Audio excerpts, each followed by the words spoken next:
A fish tale, the one that got away, a timeless tale's creation. The sun dipped low on the horizon, casting a warm, golden glow over the quiet town of Paso Grill, Florida. Palm trees swayed lazily in the gentle breeze, and the rhythmic sound of waves kissing the shore provided the soundtrack to this idyllic evening. The air was thick with the scent of salt water, and the sky painted in hues of orange and pink, as if nature itself were celebrating the tranquility of the moment. In the heart of Paso Grill, James Anderson, a middle-aged man with a sturdy build and intense blue eyes, stood in front of his cozy cottage. He surveyed the scene with a contented smile, the anticipation of a peaceful weekend evident in his eyes. James was known in the town for his love of fishing, a passion that provided him solace and escape from the demands of everyday life. His wife, Susan, a vision of beauty with flowing blonde hair and striking emerald green eyes, stood by his side. She radiated warmth and charm, the kind that had made her the envy of the neighborhood women. The couple seemed to embody the picturesque tranquility of Paso Grill. James had meticulously planned a weekend fishing trip with his two closest friends, Dave and Mike. The prospect of reeling in trophy catches and sharing stories around a crackling campfire fueled his excitement. The journey promised a temporary escape from the routine of life, a chance to immerse himself in the simplicity of nature and camaraderie. As James bid farewell to Susan, a sense of anticipation hung in the air. The cottage, nestled amidst the peaceful surroundings, stood as a haven of marital bliss. James could almost hear the laughter that would echo through its walls upon his return. Little did he know that the weekend, meant to be an escape, would become the stage for a shocking event that would shatter the tranquility of Paso Grill. The quiet hum of the engine resonated through the air as James drove towards the fishing spot, the sun casting long shadows across the road. The anticipation of the weekend ahead fueled his conversation with Dave and Mike, who rode alongside him. "So, James, any big catches you're hoping for this time?" Dave asked with a grin, breaking the comfortable silence that enveloped the car. James chuckled, his eyes focused on the road. "Well, I've got my eye on that elusive marlin. It's been dodging me for far too long. This weekend might just be the one." Mike, the rugged firefighter with a heart as sturdy as his physique, nodded in agreement.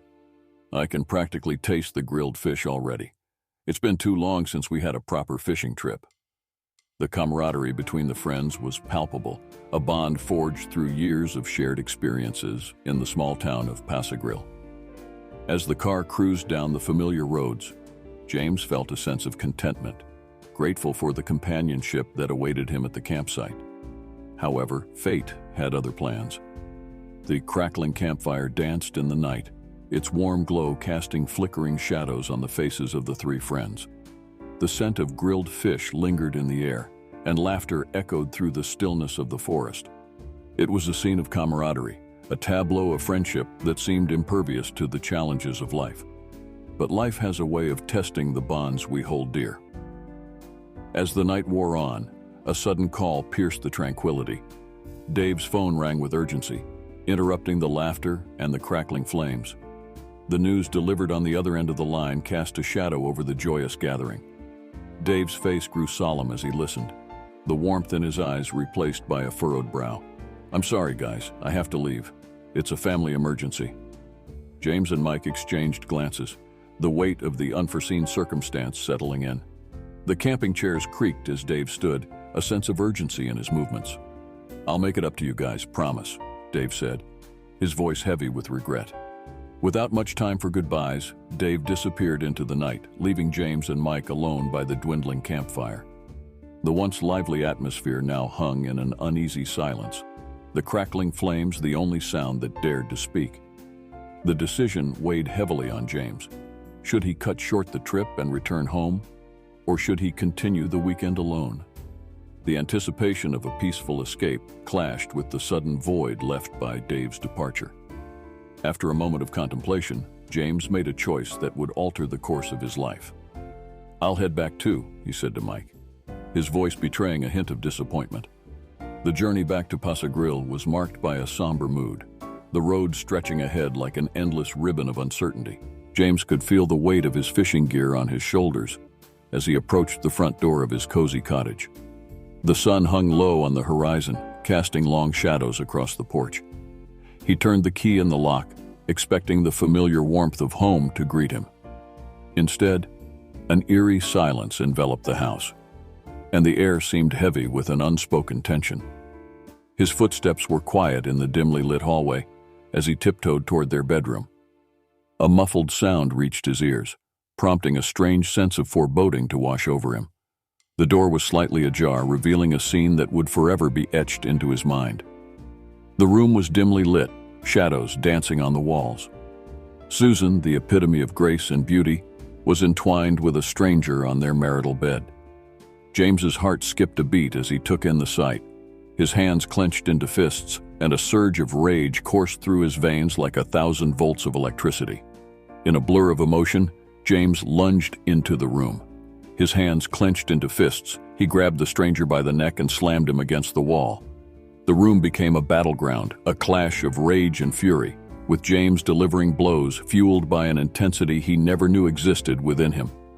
The stranger, a strapping young man caught off guard, fought back, but James's unleashed fury gave him superhuman strength. Fists and kicks blurred in a dance of vengeance, the air thick with the sounds of struggle and pain. A final blow sent the stranger sprawling to the floor unconscious. James stood over him, panting, fists still clenched. The room seemed to close in on him, the walls closing in like a vice. He turned his gaze to Susan, his once beloved wife, now cowering in fear. Her voice wavered as she pleaded, "James, please, it wasn't what you think. We can fix this." Fix this? The words were empty, a feeble attempt to mend a shattered reality. James felt a surge of nausea, a profound betrayal twisting his gut. He took a step back, his eyes burning with a hatred he never knew he was capable of. The Louisville Slugger, his wooden protector leaning against the headboard bedpost, caught his eye. Without a second thought, he grabbed it, the cool wood familiar in his hands. He approached the unconscious stranger with a cold determination. "James, no!" Susan's voice trembled with desperation as he raised the bat, ready to unleash his wrath. But a chilling thought struck him. Killing her would ruin him, destroy his life. The facade of normalcy he had carefully crafted would crumble, and he would become a monster in the eyes of the world. Instead, he turned his attention to the stranger, his breath heavy with the stench of anger. With each sickening blow to the man's groin, a blood-curdling scream echoed through the room, cutting through the suffocating silence. "Not only will you never take another man's wife," James hissed, his voice a low growl, "you're never going to be a man to any woman again." The room felt colder, a sinister satisfaction settling in his chest. He turned away from the writhing stranger, leaving the bedroom with a deliberate stride. The door clicked shut behind him, sealing Susan's fate with the unconscious stranger and the heavy burden of her guilt. The decision to end the marriage was swift, his voice cutting through the tension like a blade. "It's over," he declared, his words hanging in the air as he stormed out of the house, leaving Susan alone with the unconscious stranger and the weight of her guilt. The night air outside felt sharp against his face as he drove away from the cottage. His mind was a tempest of emotions, betrayal, anger, and the haunting memory of the brutality he had just unleashed. The streets of Paso Grill were deserted, the town blissfully unaware of the storm that had erupted within the walls of his home. Time became an elusive concept as James drove through the quiet streets, his thoughts a chaotic whirlwind. The weight of his actions settled on his shoulders, an indelible stain on the fabric of his existence. The distant sound of sirens pierced the silence as they approached his home. Blue and red lights flickered through the curtains as the police entered the neighborhood.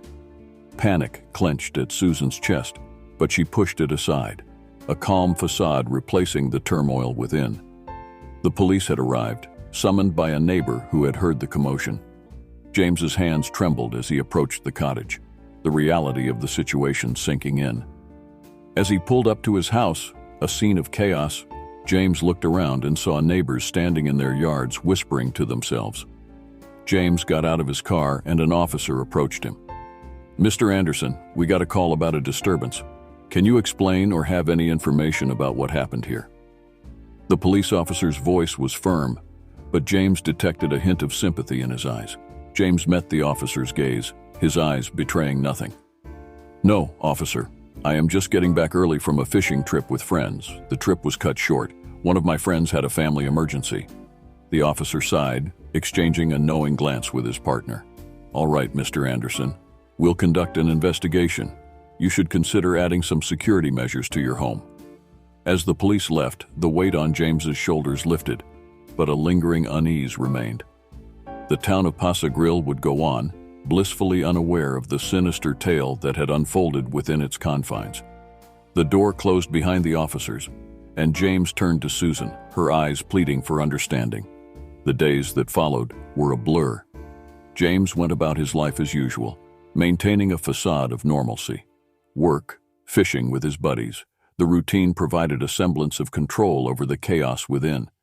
He never spoke of the events of that night, the dark secret buried deep within him. As the weight on James's shoulders lifted, a lingering unease remained. The town of Paso Grill would go on, blissfully unaware of the sinister tale that had unfolded within its confines. Susan, however, was a shell of her former self. The guilt of her infidelity and the fear of her husband's violent outburst consumed her. She grew increasingly withdrawn, her once vibrant personality replaced by a deep-seated sadness. One morning, Susan disappeared without a trace. Her car was found abandoned on Omand Beach, but nobody was ever found. The police, baffled by her sudden disappearance and again investigating James, ruled her case as a missing person. Another mystery in the quiet town of Paso Grill. James, now a free man, continued his life, the dark secret of his crime buried deep within him. He never looked back, never questioned his actions. The memory of his wife's infidelity and his brutal act of revenge against them had become a part of him, a dark cloud that hung over his head. And so, the quiet town of Paso Grill carried on, its inhabitants oblivious to the sinister tale that had unfolded within it. Epilogue. Years passed, and the events of that fateful night became a distant memory for the town of Paso Grill. Life resumed its tranquil pace, the sunsets casting a warm glow over the coastal paradise, and the waves continued their rhythmic dance with the shore. James found solace in the routine of his life, the fishing trips with his buddies providing a temporary escape from the haunting memories. The dark secret he carried within became a silent companion, a shadow that trailed him through the mundane moments of his existence. The town moved forward, seemingly untouched by the storm that had swept through James's life.